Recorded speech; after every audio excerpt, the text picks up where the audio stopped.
prio drop off a little bit, but surprisingly, we're going to see the Lulu come out, so we can expect to see a Lulu kog'maw composition. We've only seen it once out from TT. It was played when Patch was still on the roster, but OMG maybe just gonna, you know, say, hey, we know what you're doing, or maybe actually commit to taking that one away. I don't really know what you would pair it with if you did, but yeah, I feel like we've seen crazier things done. I guess you could play like armor or something maybe, but they're gonna go with the Ezreal. Not too surprising on that one. Just played to try and outrange the kog'maw during the laning phase. And you know, I talked a big talk about how Udyr was falling out of the meta, but ultimately it is one of Aki's most played. It's almost tied with his most played. He's played it 3 times so far, the split, but it is the Nocturne that's locked in. In the end, I was baited and outsmarted, and you'd expect that Nocturne to go towards New. I really like this as well because I feel like OMG were the first team that made people kind of drop their Lulu kog'maw prio in the LPL for the fact that we saw it come out against OMG, and then OMG pulled out Nocturne, they pulled out Silas, or they pulled out Akali, and that's when they showed everyone, hey, you know, we're just going to pick champions that can traverse the front line, get right onto kog'maw, instantly take him out of the game, and then what are you able to do? So, like you're saying, probably going to go up towards New on the top side. He's already played it 3 games, but always potential chance of a flex. For TT, they're going to go towards Zhao, so keeping Xiaopeng on something that does bring early game pressure, but at the same time, you know, if you use your ult correctly, can also try to keep your kog'maw safe as well as provide a bit of engage later on. Silas going to be there as the answer, and the blind pick in that mid lane. Unless we see a Lulu mid, we have seen a little bit of Lulu mid, but with a kog'maw, you'd anticipate that is definitely going to be a support. Xiaopeng goes with the Zhao here as Rise is banned off of the table. Creme looking to be set up with a good matchup in that mid lane. And right now, there's a lot of dive here from OMG. I do like what TT have in their first rotation though, right? I feel like if you're playing kog'maw Lulu, Zhao is definitely the correct jungler to pair with that. But I have to ask Lyric, how do you round this composition out? How do you set Sam D up for success on the kog'maw? I'm especially wondering that when it comes to mid lane, because you still have the set open. You're going to be very AD heavy, obviously, but at the same time, you do have a kog'maw in your composition, so I'm wondering if that's a trade TT are willing to take. The only other thing that comes to my mind is if would go towards an Orianna, though OMG can ban that one out here. It does feel like Orianna's a bit of a bait pick coming into this meta. We haven't seen her have a ton of success, but still finding that isolated 1v1 up against Silas, you are an AP champion, and you then do provide more shielding coming out with kog'maw. So I feel like your biggest question mark is mid to where top. You could put almost any generic tank, whether we would see something come out like a Volibear, or if you wanted to go towards like a Gragas, or even pick up the set towards that role. I think TT will be in a pretty good place.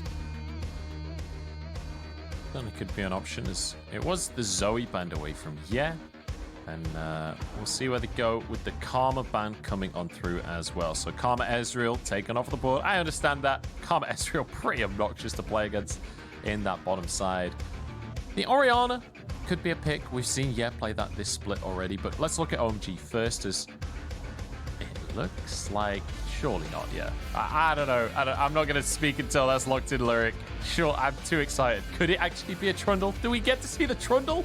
Oh, we get to see the Trundle, Lyric. I'm so excited. I'm honestly a bit surprised that we see it come out this early, right? Because you still have 2 more picks where you can wait to see what TT play, to see if they do bring out more frontline, more tanks to make Trundle even more potent, but it's still going to do incredibly well early on in terms of skirmishing. And for an immobile champion like kog'maw, and even something like Lulu, sure, you bring the speed up, but Pillar is incredibly annoying to deal with and will also set up the rest of your comp. And okay, so this actually makes a lot more sense. Putting Lulu into the mid lane because you don't really have that many options if you're your comp, though, well, it really seems like it would only be the Orianna. So gonna move that towards the mid, gonna pair that with your jungler while still having this kind of safe, protective, disengaged bot side coming out. I guess for TT, they were pretty much funneled into picking frontliners, so that's why Aki was comfortable just also bringing out the Trundle here as well. And you have a very potent protect the carry composition from TT. Everything is thematically on point. You can visualize the way that this comp wants to fight and work out on the Rift. Yeah, and Langx gets pure comfort up on that top side as well. The Volibear has been, I think, his best champion, especially with Xiaopeng setting him up. It feels like Langx is able to take over games there. It's going to be a Rell to round out the composition from the side of OMG, so able be able to sit around in that bottom side, farming up waves. So our Cold can either look for all-ins onto the kog'maw or roam up to the top side of the map. And let me tell you, it is a heavy top side here from OMG with the Nocturne, the Silas, and a Trundle. And when we've seen Trundle, it's much less about farming your jungle, right? He does not have a fast clear. It's much more about getting into skirmishes in the early game, getting into those lanes, and setting your team up for success.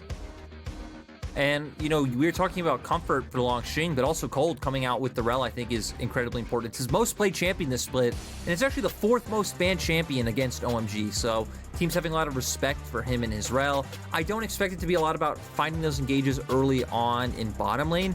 Maybe, you know, in an initial push situation, if enemy jungle paths towards top, you path towards bot, you can try and go down there, get a flash with Pillar, but like you said, right, Silas, Nocturne, I feel like you have a lot more opportunities to find skirmishing on the top side of the map. And then once we get into the mid game, I feel like that's where we're really going to see OMG's comp thrive and put a lot of threat onto what TT have drafted. And the ball's pretty much going to be in TT's court to disengage, dissuade, and keep OMG at arm's length and protect SamD down in this bottom side. You know, you mentioned Cold's Rell there and how prevalent it has been this split for him. I just want to kind of visualize that for people at home. People will remember one of the plays that he made. There was a realm warp, I believe it was from IG, directly at him and Abel. Abel was like Kai'Sa, Cold was on the Rell. He crashed down onto the realm warp and him and Abel just 1v3'd IG as they came in to try and make the play to finish the fight. It was absolutely beautiful. It definitely feels like Cold more than comfortable on this Rell pick, but we're heading on to Summoner's Rift. And that means it's time to begin our second series of the day. It's OMG up against TT. And sure, when you look at the standings, you'd pretty easily believe that OMG are the favorite coming into this one. But I would say do not underestimate what TT can bring to the table here. They have a very cohesive composition, and they've shown us that this is a team that can get wins on the board. Yep. TT, also think like drafting really holistically overall. You know, no matter what you think of, like if a team wins or loses a draft, I feel like one big point that you can see how a team's thoughts align is if the draft makes sense together. If all 5 champions align and how they want to play the game and how they're able to execute a goal. And that's when you end up in games like these where you have 2 very different comps, have 2 very different goals, and it feels like it's going to come down to, you know, who can get ahead early on. We know Yes should do extremely well in that mid lane matchup, a ton of trading potential, range versus melee. You have even more damage coming out from your passive later on. When Sylas for those all-ins, you can utilize the polymorph to make sure he can't get on top of you. So that should be definitely favored for the side of TT. You have Xiaopeng as well, so very potent 2v2 as compared to Aki and Creme. For Aki, I want to see how he can influence these lanes early on. Maybe show up topside with a pillar, try and burn some flashes, look to combo that. But OMG's team comp to me does come online more at level 6, more so than TT's, especially once you get Creme and you able to have those ultimates and start looking for those topside river skirmishes. Yeah, that'll be the big question for me, is those early game skirmishes and if they can pull it off. And it does feel like this is a team that can very much pull that kind of stuff off. That's where we've seen this OMG squad succeed, is being able to make those engage happen simultaneously. I think that has been, for me, the most impressive thing about this roster is when we get into these fights where you've got to line up the ultimates, you've got to dive together as a team. It really does feel like they're all on the same page and that they're moving in together as a unit. So we're hoping to see more of that today from this squad. And the big question, honestly, is just, are TT going to be ready for that? Because this composition from TT is much more, I would say, reactive, right? Where you're kind of wanting OMG to engage onto you, you outplay the engage, and then you win the fight. So it feels like a lot of the onus is going to be on TT. Can they protect SamD? Can they set up Xiaopeng in the early game? And can they win through that? Aki doesn't want to wait, though, until later on into this game. He wants to gank this mid lane. Yeah, pushing up, but looks like it's not going to happen for now.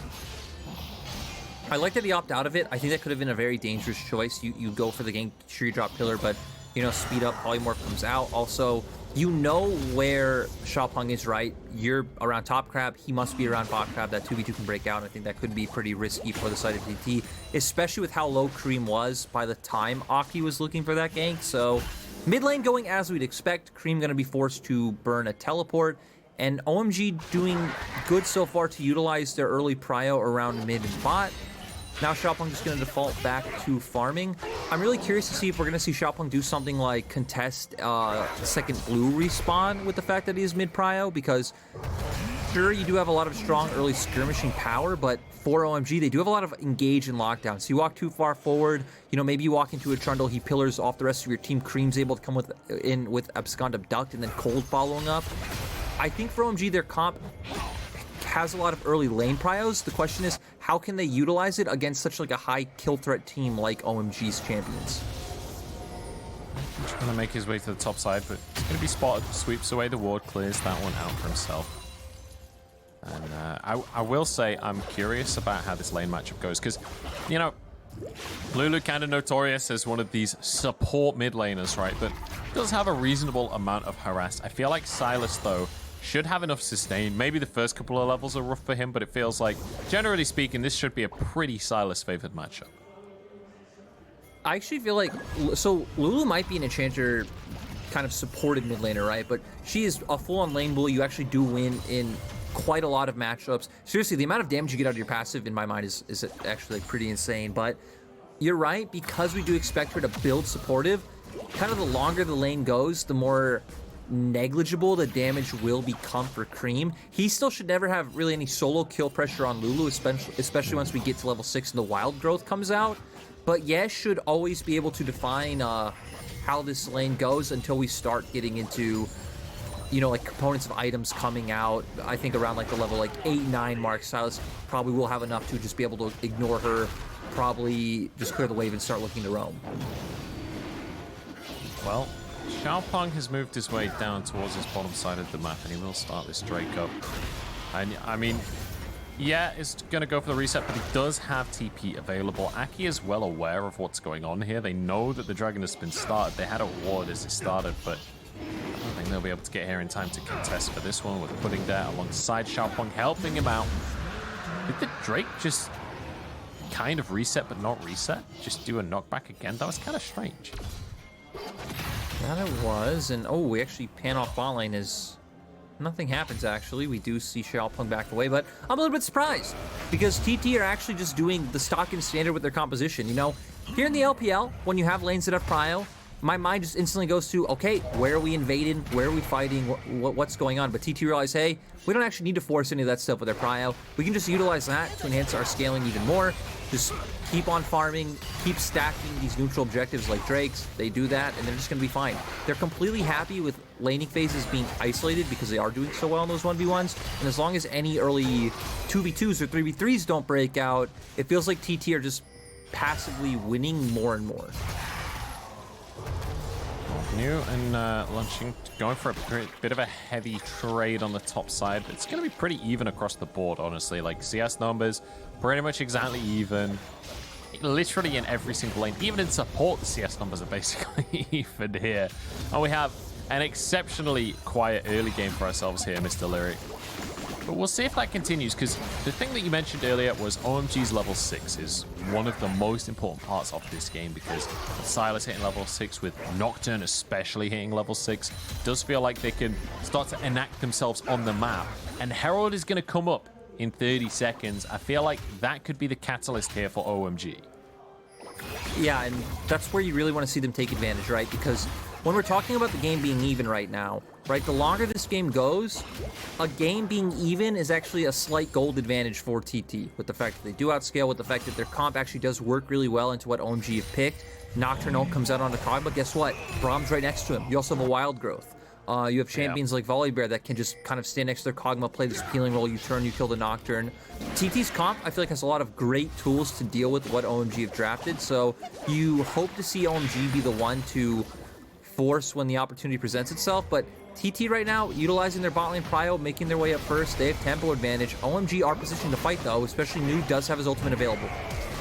Yeah, they just don't have an AD carry here just yet, and Aki is forced away. Lanxing jumps on top of him, Cold re-engages onto the backline. Look at them go straight on towards Sam D. He flashes out, but New should finish this kill off. Creme still going strong. Wild growth on himself, Pudding in the middle of everyone, low on HP. In goes Cold, stunned up, taken out. TT grouping together and working as a squad. The teamwork is beautiful to witness as Creme taken out of the fight, and TT start things off well.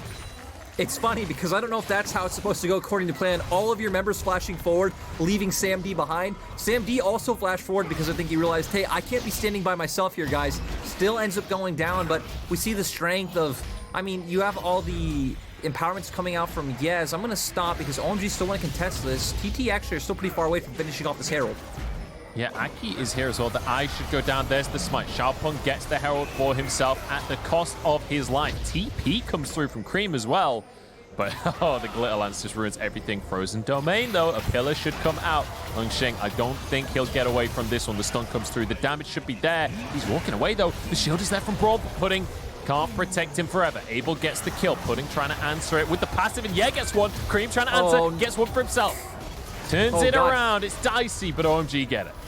I'm surprised he actually didn't end up going down, but still, no matter how many kills were picked up in that, I still think that was TT favor. TT picked up a kill off on top of that. They forced out both TPs. They picked up Herald, and this was my biggest point. We see Sam D down in bot side all by himself, so Sam D's not only getting ahead in farm, he's denying farm and EXP from Abel. So I think TT definitely feeling fine after that one. Still, I think it is a silver lining that OMG were able to get some kills in the end, because at first they just got completely decimated in that initial skirmish. And TT right now, riding on the strength of their early bruisers. We see them knowing to empower Xiaopeng and to enable Volibear, because that is where all their early game damage is coming out from. We're going to see the initial action that... Oh, no, actually, no, this is the second skirmish that broke out. So OMG just invests TPs in. They have the numbers, even getting the speed up coming out from base. We're going to see Abscond Duck hitting for Creme. It looked like Langx was close to being able to get away, but isn't going to matter in the end. And... this follow-up shows why champions like Lulu and Braum are so annoying, right? You just put your passive down on people, you get the slows coming out, and yeah, able to pick one up in the end. But the most important part to me was the fact that Sam D was just chilling in bot lane. Yep. Sam D chilling out, maxing, relaxing, all cool. Shooting some b-ball outside of the school. But Xiaopeng does have... That's the Fresh Prince of Bel-Air. Sam D is the Fresh Prince. Didn't you know that? I mean, he's actually played by Will Smith in the film about Sam D's life that will be made in a few years. I feel like lyrically that was slightly off, but at the same time, we have a fight that's about to happen, so that doesn't matter. Is actually we don't have a fight that's about to happen. What do you mean lyrically it was off? What? I mean, what are the words? I don't know. I don't know if I didn't hear shooting some b-ball incorrectly, or if you did actually say something else, but I said. No, I said b-ball. I said b-ball. Oh, did you? Okay. Yeah, no, I said b-ball. Okay, let's move on real quick. Drake is onto the map. My lord, these Americans. OMG gonna be the ones on the Drake right now. Should be able to start that one off. Should be in a good position here. They're 1,000 gold down, but I don't think that's gonna matter too much. We talked already about the compositions. I do feel like this is correct for TT to just concede. If OMG are in a position to fight in these early skirmishes, realistically, yeah, has a couple of kills for himself and 3 assists. He's got 100% participation, but hasn't finished any items off just yet. So certainly not on a power spike, and we're about to find that out for ourselves as all of the knockers come on through. The damage is just too easy, and Cold decides he wants one for himself. And this is where OMG's comp really comes online, right? Making plays like this. Abel feels absolutely no threat down in bottom lane. Sure, you don't want to leave him solo too long because Sam D and Pudding can push and try and get plates, but they at least don't have any kill pressure on an Ezreal with no engaged support and him, you know, having so much mobility. So unlocking Cold as much as you can from the bottom side, making your way up towards mid and looking for these plays. But right now, we are going to see Aki path down towards the bottom side of the map, so that does seem like the game plan. Path down towards the bottom side, keep linking up with Cold, maybe keep enabling Creme in this mid lane matchup. New already doing completely fine for himself, having the Stride Breaker as well. He's going to continuously have the push coming out with his Q and his passive, so he can even start roaming down, and you're looking for those 3v3s and 4v4s around mid lane, like we see right now. Oh, no. Oh, it's not a 3v3, it's a 3v1. Cold is on a ward, so I don't think it's going to happen here. Yeah, completely respects it. He knows something was up. He was like, if Cold is waiting in that bush and I can't see Creme, then shenanigans are afoot, right? There's no way that he's just doing that by himself, so we'll get away with that one as Cold returns to the bottom lane. And Sam D looks like he'll finish his second plate there, so already feeling real strong on this kog'maw. Has himself a Phantom Dancer, has his boots finished off, getting 2 plates for himself. The advantages are starting to stack up for this AD carry. Yeah, he's doing quite well, and we even saw right there, right? Cold goes through the window to roam. It opens up SamD more chance to push out the wave and get another turret plate down for himself. So I think SamD's really happy with the slower tempo of this game coming out from TT. And now for TT, they're just going to back off, right? They're playing for small advantages. So they truly do understand their win condition coming into this.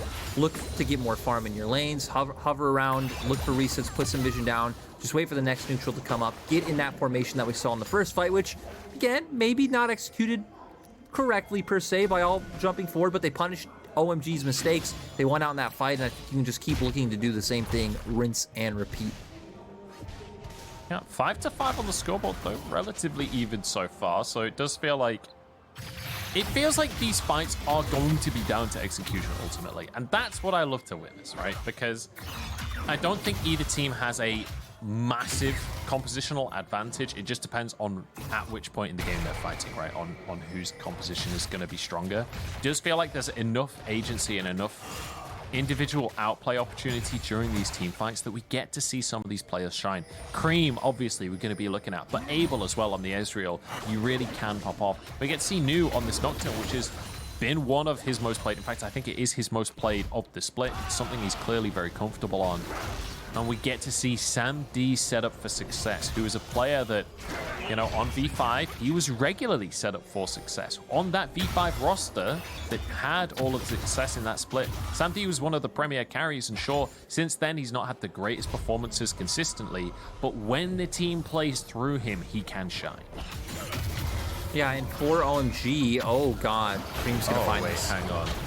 Oh no, yeah, that's not the right place to be. There's a TP to try and answer it, but Creme's already finished off the kill, has a lot of HP. Langshin gonna look for a 1v1, but I don't know if this is Silas. He goes for the Kingslayer. He's back up to full HP again. Langshin gonna go for the ult, but he misses the damage. Creme waiting on the cooldowns 1 second until his W comes up, gets the heal back up, but Langshin cuts him down. He's got plenty of healing of his own, but in the meantime, OMG, off the back of so much time bought, get themselves the Herald. That's the big thing is, yeah, pretty much ended up single-handedly giving over Herald to OMG. A bit sad to say, which is a greedy recall location, right? Recalled right next to his tower. Creme notices it. Creme's able to walk up. And the second you go for that, and Langshin specifically has to go for the TP, it's like, okay, you're forfeiting Herald. If you don't send Langshin down with the TP, right, you're giving bot side tower down to Creme, and then you're still only fighting a 4v4 without your Lulu, so your comp isn't as potent as it should be. So that's a very good example of how one mistake can, like, pretty much cost your comp everything. We're going to see this come out, just punishes him with the Q. Doesn't even need a chain CC first, which is what you'll normally see Silas do, to make sure that Q2 is able to hit. And, yeah, nice on him to punish that recall from Ye.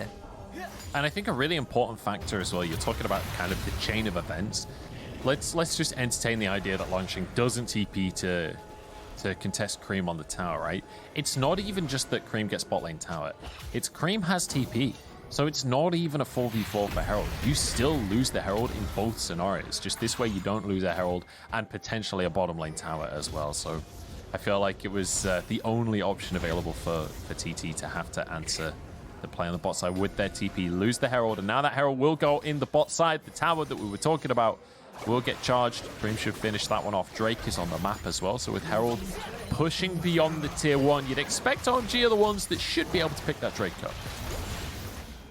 Definitely. And now, I feel like for TT, the good thing for them is they do have all their ultimates available. Looks like Xiaopeng wants to try and find Prio through bot side first by trying to punish Creme, but they're not going to be able to do that. So OMG going to be in river first.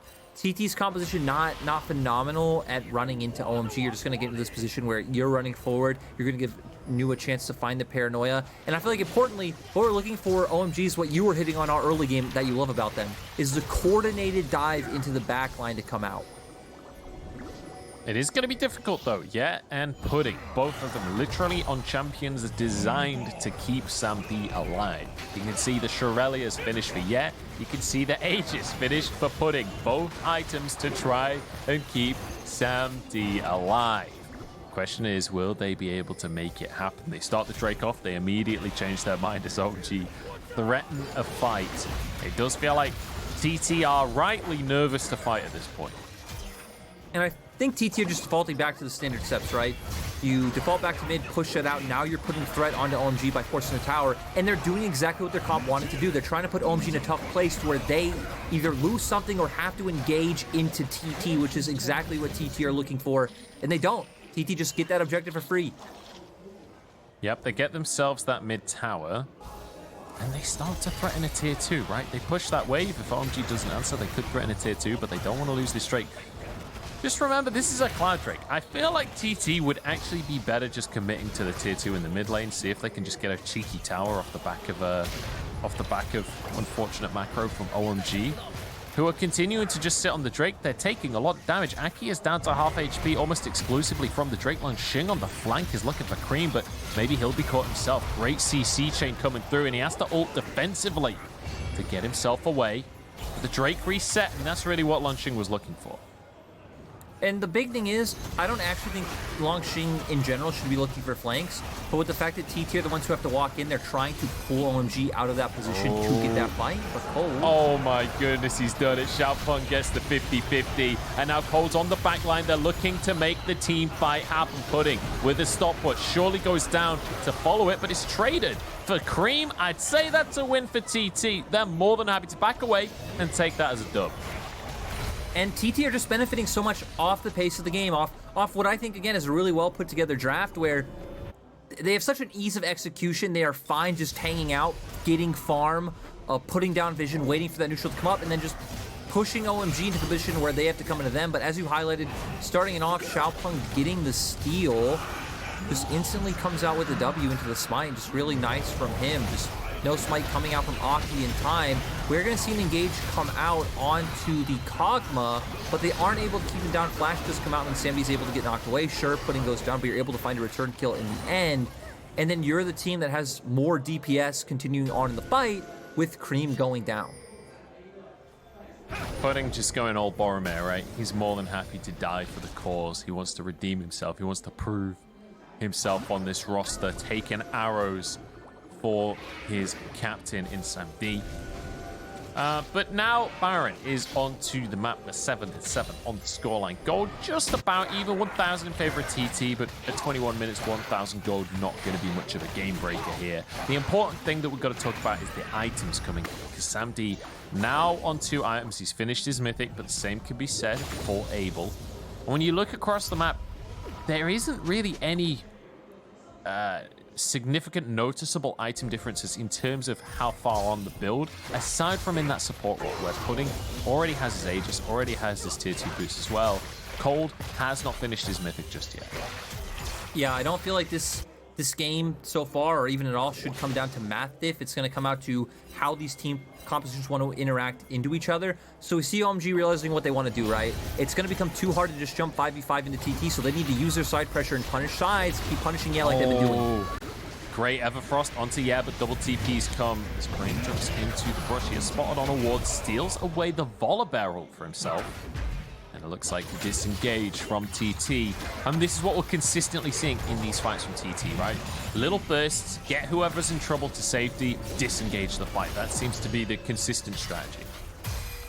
And it's going to keep working for TT. TT have no pressure in this composition, especially once we even get closer to...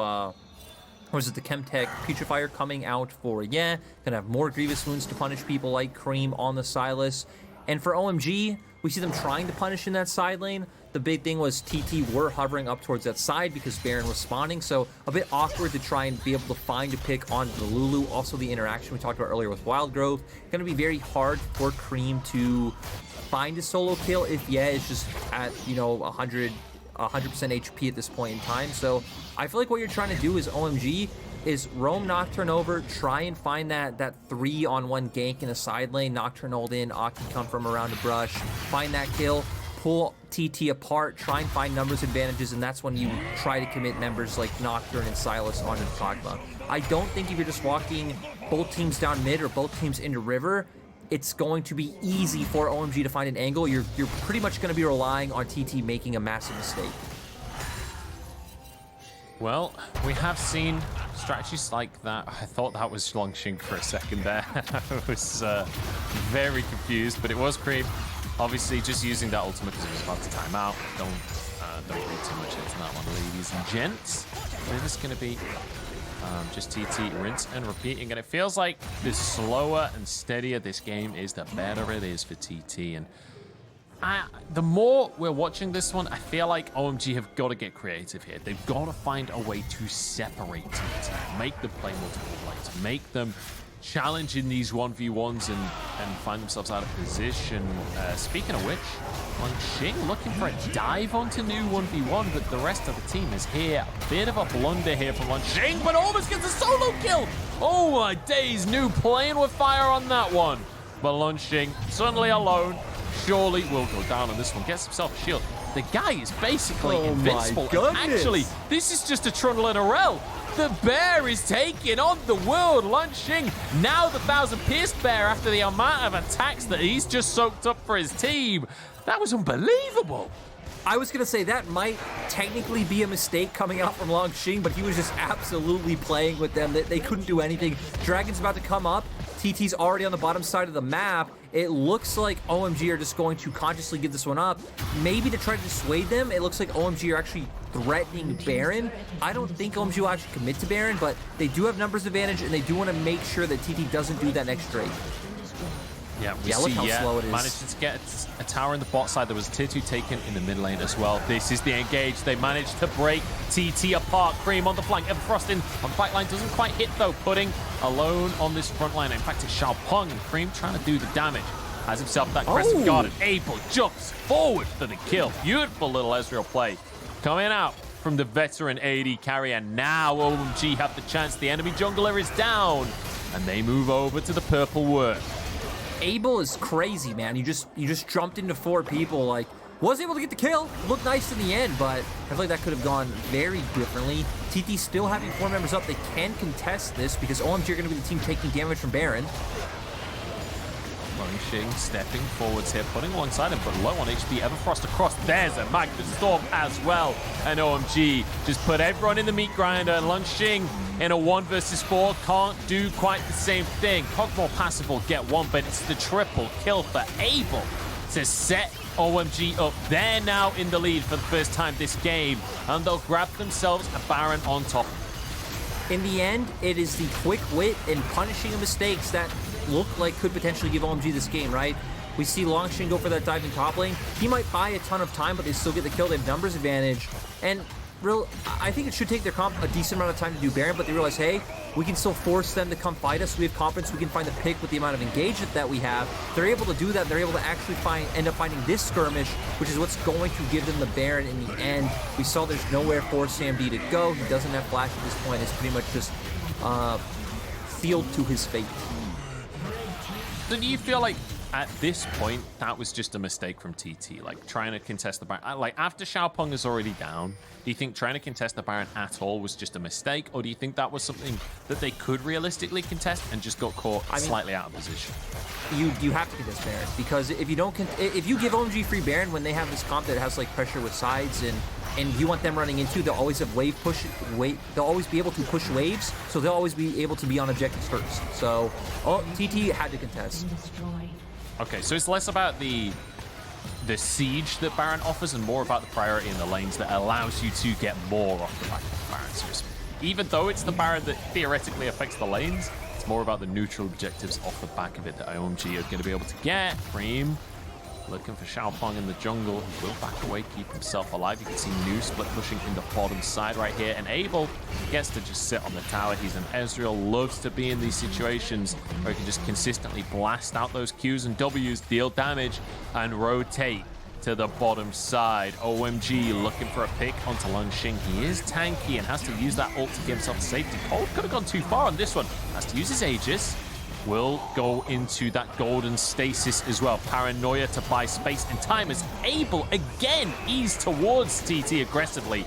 This guy is not afraid. Another Q onto, yeah, Abel is popping off on these fights. And in the meantime, Creme pushing in the mid lane. OMG, out of nowhere, have come onto the map and are tearing TT limb from limb here as they push into the base. This will be 2 inhibs. And honestly, if TT aren't careful, if someone goes down, this could be the game, because OMG don't look like they're showing any signs of stopping right now.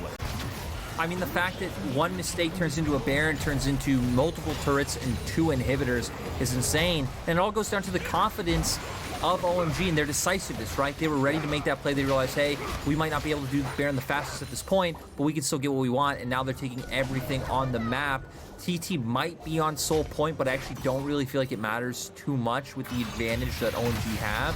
If OMG can just group up, take top lane inhib, even if TT sends someone to take Drake at some point, I feel like as OMG you feel fine just trying to force the fight and look for the end. I have to say, volley altered Silas looks really badass. That is a cool animation, but Langx might have gone too deep, or maybe Abel has, because he is an AD carry and relatively alone here, as the rest of TT are starting to move up. Maybe Langx could find an all-in, but looks like Abel will be safe. Cold over the wall, Aki there as well. Abel is Ezreal at the end of the day. You can play with fire a little bit, and we see plenty of that in the LPL. Creme threatening the base. He's just like, hey guys, if you don't recall, I'm going to end the game.